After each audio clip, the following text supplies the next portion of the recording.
तो दोस्तों, Rahul commerce education में आपका स्वागत है। एक नई वीडियो के साथ, एक नए टॉपिक के साथ वीडियो की शुरुआत करते हैं। गैर व्यापारिक संस्थाओं द्वारा खोले जाने वाले प्रमुख खातों का वर्णन कीजिए। Explain the account which is opened by non trading organization. गैर व्यापारिक संस्थाओं द्वारा खोले जाने वाले खाते।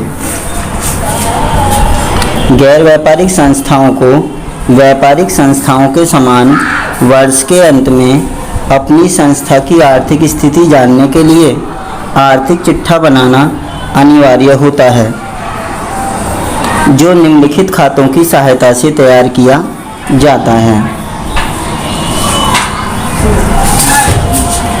To prepare balance sheet is compulsory for non-trading organization to know about the economic condition of the business at the end of the year.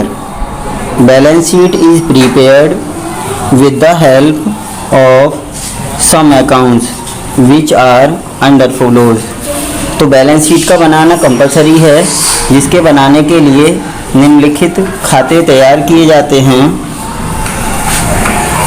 First of all, आगम शोधन खाता या प्राप्ति एवं भुगतान खाता। Receipt and payment account. Second account है आय व्यय खाता, income and expenditure account. First of all, आगम शोधन खाता, जिसे प्राप्ति एवं भुगतान खाते के नाम से भी जाना जाता है। Receipts and payment account. Second, आय व्यय खाता, इनकम एंड एक्सपेंडिचर अकाउंट। और आफ्टर ऑल, आर्थिक चिट्ठा, बैलेंस शीट। सभी खातों को अलग अलग हमें समझना है, सभी के अर्थ को अलग अलग समझना है, जिसमें फर्स्ट ऑफ ऑल आगम शोधन खाता, रिसीट्स एंड पेमेंट अकाउंट। यह खाता गैर व्यापारिक संस्थाओं द्वारा खोला जाने वाला पहला महत्वपूर्ण खाता है, जिसमें प्राप्ति एवं भुगतान दो पक्ष होते हैं। यह खाता गैर व्यापारिक संस्थाओं द्वारा खोला जाने वाला पहला महत्वपूर्ण खाता है, जिसमें प्राप्ति एवं भुगतान, रिसीप्ट्स एंड पेमेंट, दो एस्पेक्ट होते हैं। यह खाता रोकड़ खाते के समान बनाया जाता है। कैश अकाउंट के समान इसे बनाया जाता है, जिसमें केवल नकद लेन देनों को शामिल किया जाता है। रोकड़ खाते में जिस प्रकार नकद लेन देनों को शामिल किया जाता है, उसी प्रकार आगम तथा शोधन खाते में भी नकद लेन देनों को शामिल किया जाता है। उधार लेन देनों का लेखा इसमें नहीं किया जाता है। यह खाता वास्तविक प्रकृति का होता है। इसका नेचर रियल अकाउंट का होता है। इसे रोकड़ खाते का संक्षिप्त रूप कहा जाता है। जैसा कि हम जानते हैं कि आगम शोधन खाता रोकड़ खाते के समान बनाया जाता है, इसलिए इसे रोकड़ खाते का संक्षिप्त रूप कहते हैं। It is the first account which is prepared by non trading organization. There are two aspect, receipt and payment in it. इसके अंदर दो एस्पेक्ट होते हैं, फर्स्ट ऑफ ऑल रिसीट और second payment. This account only cash transaction are include. इसमें केवल cash ट्रांजैक्शनों को शामिल किया जाता है। It is real account in nature. यह रियल अकाउंट नेचर का होता है। It is like a cash account, और कैश अकाउंट के समान इसे बनाया जाता है। आगम शोधन खाते के अर्थ को जान लेने के बाद अब इनके कैरेक्टरिस्टिक्स को हमें पढ़ना है और समझना है। फर्स्ट ऑफ ऑल, आगम शोधन खाते की विशेषताएं। Characteristics of receipts and payment account. First, यह रोकड़ खाते का संक्षिप्त रूप होता है। It is like a cash account.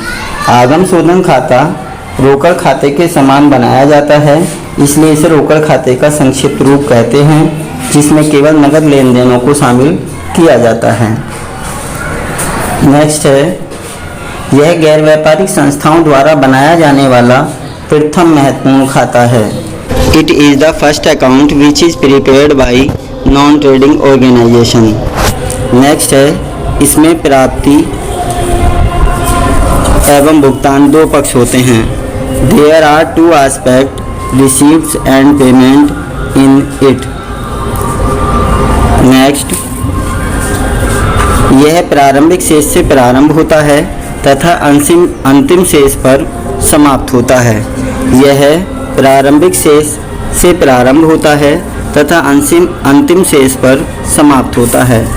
It is started with opening balance of cash and close the closing balance of cash. Next, इसमें केवल नगद लेन देनों को शामिल किया जाता है। Only cash transaction are recorded in it. यह वास्तविक प्रकृति का खाता होता है। It is real account in nature. इसमें समायोजन का लेखा नहीं किया जाता है। Adjustment is not recorded in this account. इस खाते में समायोजन का लेखा नहीं किया जाता है। अदत्त व्यय, पूर्दत्त व्यय, उपार्जित तथा अनुपार्जित आदि समायोजनाओं का लेखा इसमें नहीं किया जाता है। नेक्स्ट, इसमें गत वर्ष, चालू वर्ष तथा आगामी वर्ष तीनों वर्षों के लेन देनों को शामिल किया जाता है। In this account the transaction of previous year, current year and next year are recorded. जैसा कि इसमें लिखा है गत वर्ष, चालू वर्ष और आगामी वर्ष। यदि हम कहें कि 2021, 2020, 2022, तो 2020 हमारा गत वर्ष है, पिछला वर्ष। 2021 चालू वर्ष माना जाएगा और 2022 को हम आगामी वर्ष कहेंगे। तो तीनों ही वर्षों के लेन देनों को इसमें शामिल किया जाता है। नेक्स्ट वीडियो में हम आगम शोधन खाते के नमूने के बारे में पढ़ेंगे। तो दोस्तों, आज की वीडियो में इतना ही। यदि आपको मेरा प्रयास अच्छा लगा हो तो ऐसी वीडियो आगे देखने के लिए चैनल को सब्सक्राइब करें, वीडियो को लाइक करें तथा अपने दोस्तों में ज़्यादा से ज़्यादा शेयर करें।